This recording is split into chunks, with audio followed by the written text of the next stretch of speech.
Comment utiliser au mieux son temps de confiné? En se formant, par exemple.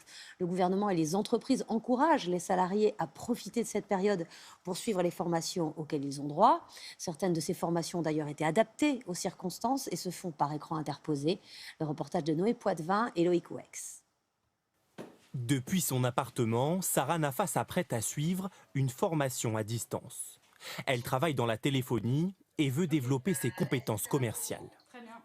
Bienvenue pour cette séance de télécoaching. Donc, je me représente, moi je suis Sylvie Darès.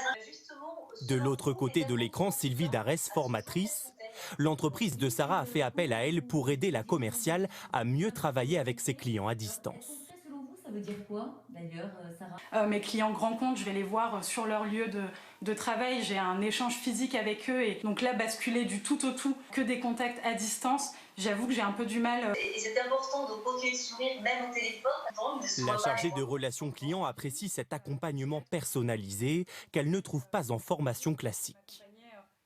Et c'est vrai que là, c'est un côté très privilégié où on peut aller sur des points qui vont être très très précis. Sous un mode coaching, sous un mode court, c'est 45 minutes. Donc typiquement, je peux le faire pendant ma pause déjeuner, je peux le faire un peu quand je veux dans la journée.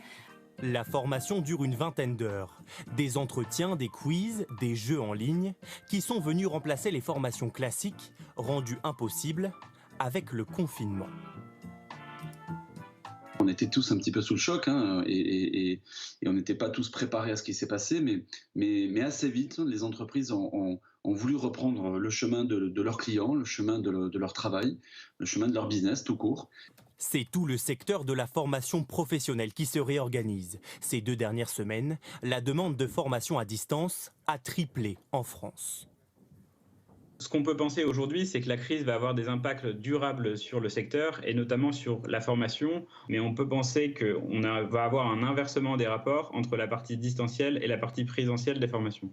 Pour les salariés en chômage partiel, l'État prend à sa charge les coûts de formation professionnelle à distance pendant le confinement.